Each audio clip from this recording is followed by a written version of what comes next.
Welcome to The Emperor Jones by Eugene O'Neill. This is the second part of the summary. नाटक the emperor Jones, जिसके नाटककार Eugene O'Neill हैं, में आपका स्वागत है। यहाँ हम समरी का भाग 2 देखेंगे। After resigning his position as emperor, Jones plans to escape through the jungle to the coast.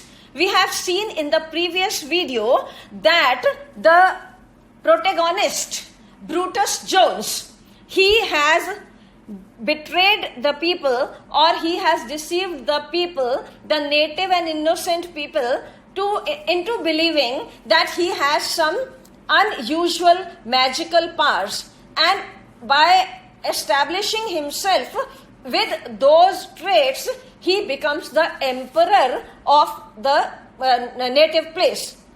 अभी पिछले वीडियो में हमने ये देखा था कि ब्रूटस जोन्स, जो कि नाटक का मुख्य पात्र है, उसने स्थानीय लोगों को, जो कि सीधे और सरल मासूम लोग हैं, उन्हें ये बताया है कि मेरे पास कुछ विलक्षण शक्तियां हैं, जादुई शक्तियां हैं, जिनके कारण मैं तुम लोगों से बहुत अधिक शक्तिशाली हूं।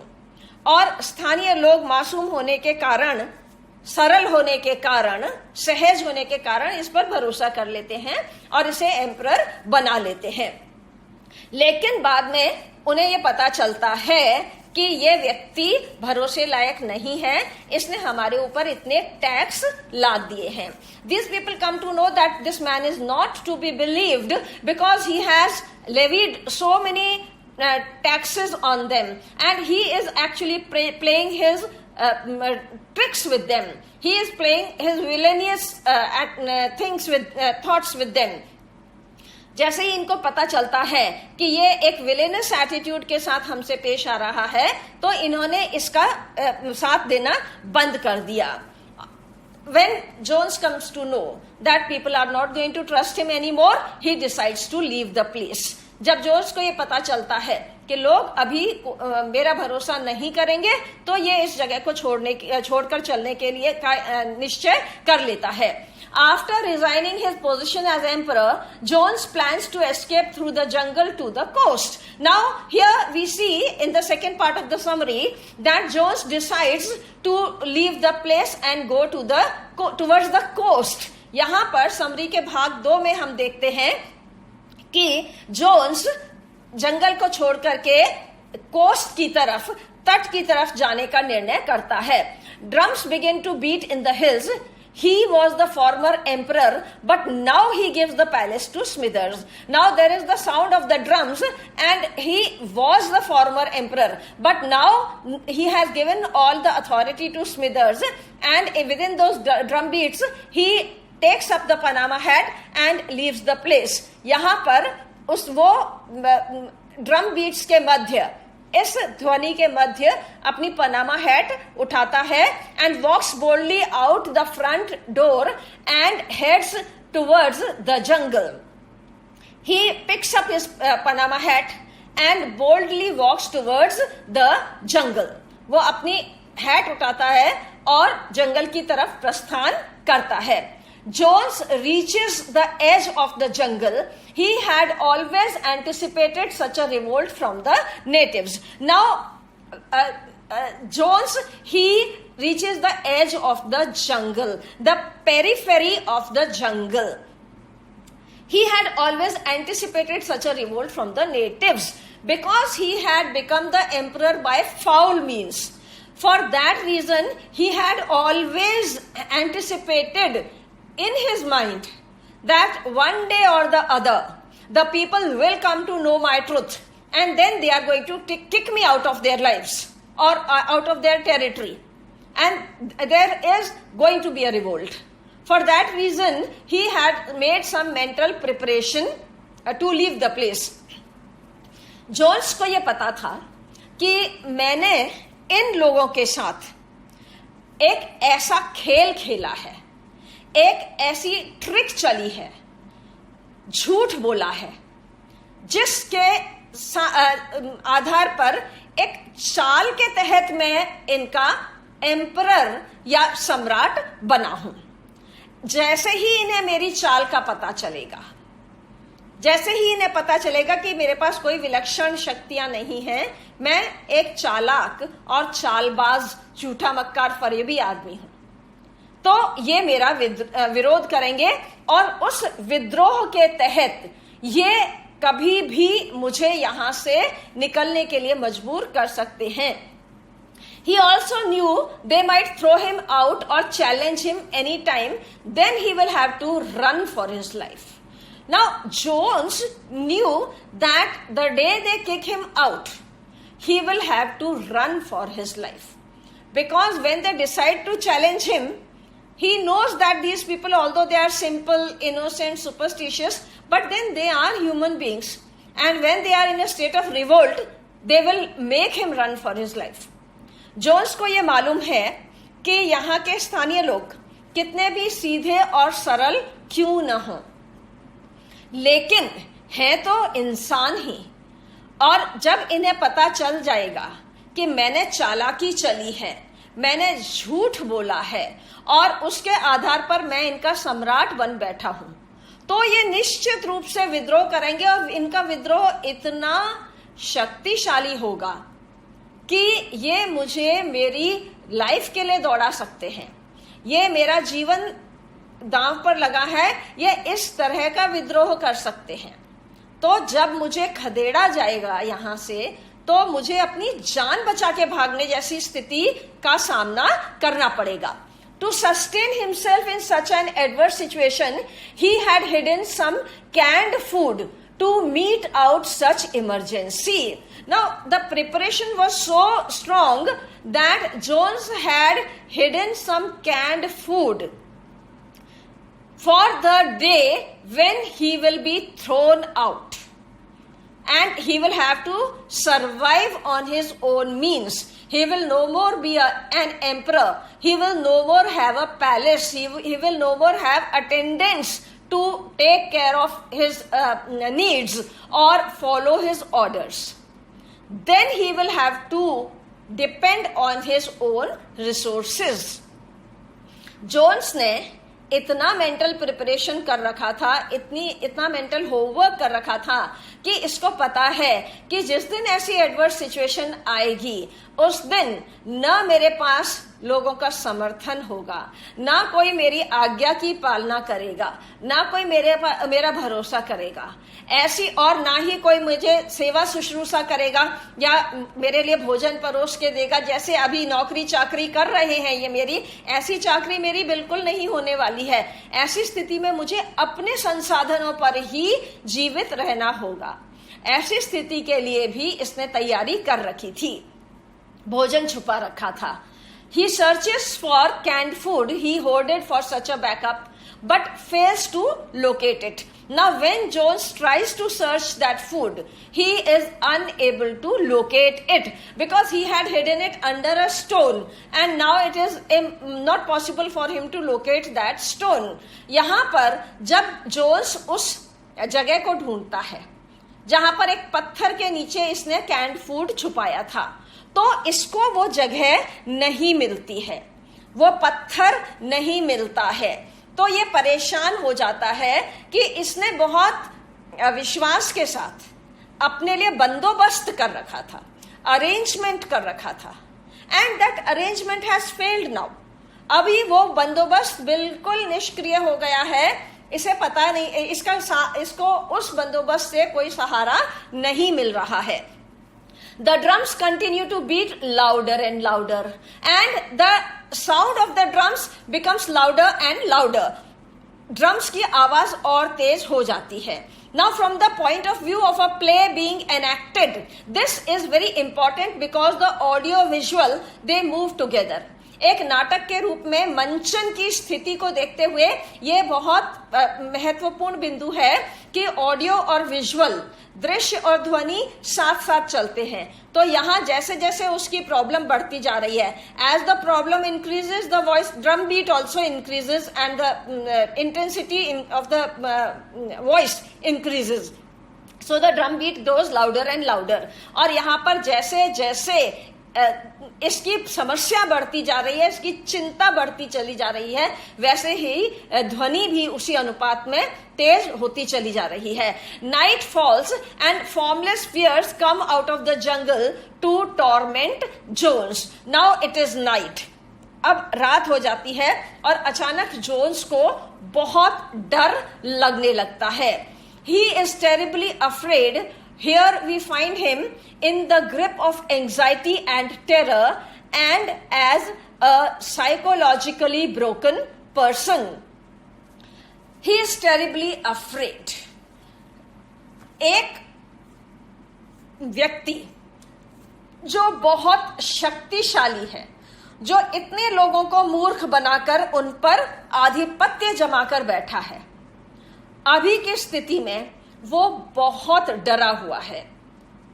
Here we find him in the grip of anxiety and terror and as a psychologically broken person. यहां हमें ब्रूटस जोन्स, एक बहुत ही डरा हुआ आदमी, in the grip of anxiety and terror. He is so anxious. He is so terrified. वो इतना चिंता से घिरा हुआ है, वो इतना डर से पीड़ित है.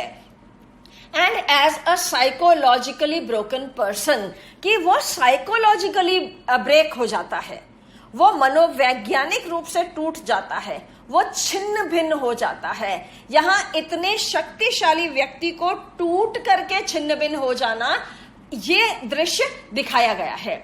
The moon rises. Jones comes into a clearing or a plain land. There in the moonlight sees the illusionary figure of Jeff, a Pullman porter he had killed in a razor duel. Now there is moonlight, and in the moonlight he sees the illusionary figure of Jeff. Jeff is the Pullman porter whom he had killed in a razor duel. So here, in the deep night, in the dark night, when people are chasing him, he is himself running for his life. At that point of time, when he is psychologically shattered, he sees the figure of Jeff. He sees the illusion of Jeff. जब वो बहुत डरा हुआ है, टूटा हुआ है, अपनी जान बचा के भाग रहा है, ऐसे समय पर चांदनी में इसे जेफ की आकृति दिखती है, जेफ के होने का आभास होता है. Who is Jeff? A Pullman porter he killed in a razor duel. Jeff is the same person whom he had killed, for whose murder he was imprisoned, and he broke the prison and ran out. Jeff वही इसका साथी है, Pullman porter, जिसे इसने मारा था, हत्या की थी, और इसी की हत्या के जुर्म में ये जेल गया था और जेल तोड़ करके भागा था. The ghost of Jeff is throwing dice. He is scared of the ghost like illusion of Jeff. He addresses the figure. Now the illusionary figure that he sees is the figure of Jeff playing the dice game. That was the condition which preceded the murder of Jeff. He visualizes the same scene, the same condition. जब इसने Jeff की हत्या की थी, उससे ठीक पहले ये जेफ के साथ डाइस गेम खेल रहा था. अभी डर की स्थिति में, भय की स्थिति में जो इल्यूजन इसको हो रहा है, जो आभासीय अनुभव इसको हो रहे हैं, ये वही हो रहे हैं जो जेफ को मारने से पहले यथार्थ में हो रहा था. वही दृश्य इसके सामने रिक्रिएट हो रहा है, पुनः उत्पन्न हो रहा है, और ये देख रहा है कि जेफ डाइस गेम खेल रहा है. वही डाइस गेम जो उस समय ये लोग यथार्थ में खेल रहे थे. He addresses the figure. He calls the figure. He wants to speak to the figure. ये अचानक उससे बात करने की कोशिश करता है, या क्योंकि ये डरा हुआ है, भयभीत है, खुद भी इसका दिमाग आधा अधूरा सा हो रहा है, तो ये उस अपैरिशन से, ये उस अदृश्य फिगर से बात करता है, क्योंकि ये एक फिगर ऐसी है जो मूर्त अमूर्त के बीच में कंफ्यूजन क्रिएट कर रही है, और इस एब्स्ट्रैक्ट फिगर को देखता है, इल्यूशन को देखता है, तो ये उससे बात करने की कोशिश करता है। When the kneeling figure refuses to answer him, Jones shoots a second bullet at him to kill him a second time, or kill the ghost this time. Now the figure is an illusion. It is not a real figure, it is an apparition. He is imagining. There is no real Jeff. It is only his imagination that tells him that there is Jeff and who is playing the dice game. यहाँ पर एक कल्पना मात्र है, आभास मात्र है। ये इसके अपने मस्तिष्क का आभास है कि ये सोच रहा है कि जेफ कौड़ियों का गेम खेल रहा है, डाइस गेम खेल रहा है, और ये इसकी कल्पना में है। तो ये उस जेफ को, आभासीय जेफ को, he tries to shoot him, he tries to shoot the ghost of Jeff a second time. He had killed the physical body earlier. Now he says that he thinks that earlier I had killed the physical body.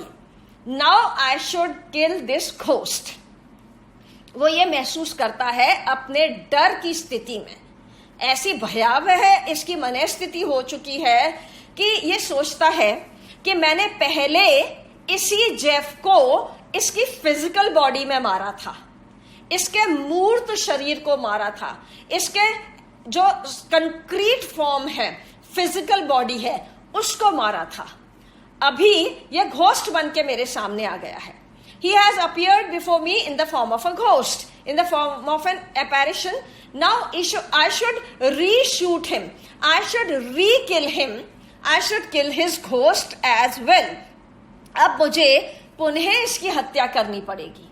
यदि ये ghost के रूप में, एक आत्मा के रूप में, एक भूत के रूप में मेरे समक्ष आ गया है, तो अभी मुझे इसके इस रूप को भी नष्ट करना होगा।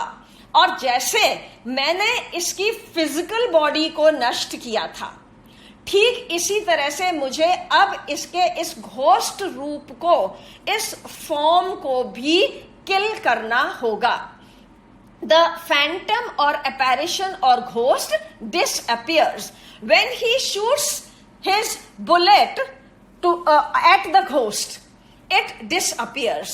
The moment he shoots, it disappears, and it is like sort of giving him a feeling that he has been successful in killing the ghost as well.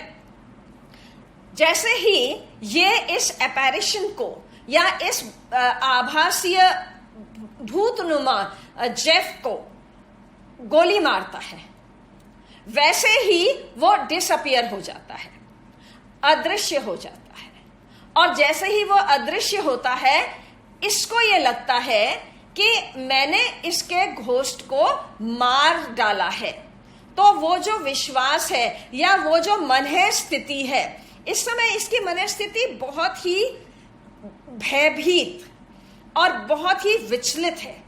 और ऐसी विचलित स्थिति में ये ऐसा मान रहा है कि इसने सफलतापूर्वक पहले फिजिकल जेफ को मारा था, अभी इसने घोस्ट को मारा है और सक्सेसफुली मारा है।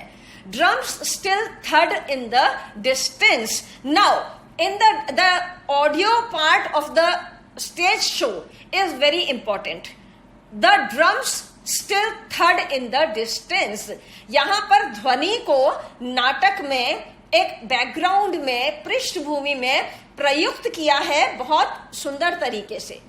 ड्रम्स की बीट अभी भी जारी है।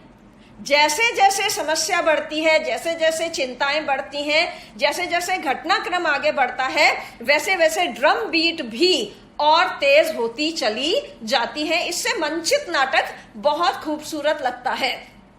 Jones now sick with fright plunges into the inky jungle, and Jones he plunges into the inky jungle. Jones जो कि पहले बहुत भयभीत है और sick with fright, डर से बिल्कुल बीमार सा हो रखा है, डर इतना ज्यादा हो रहा है कि इसका जी मिचलाने लगा है डर के कारण। ऐसी स्थिति में ही प्लंजेस इनटू द इंकी जंगल, रात के अंधेरे में जंगल के अंदर ये जाकर के, ये किसी भी तरीके से जंगल में जाकर के खो जाना चाहता है। This is the second part of the summary. The third part of the summary follows. Kindly see the third part. ये समरी का दूसरा भाग था। समरी के तीसरे भाग में अब कहानी आगे बढ़ेगी। कृपया तीसरा भाग भी देखें। थैंक यू, धन्यवाद।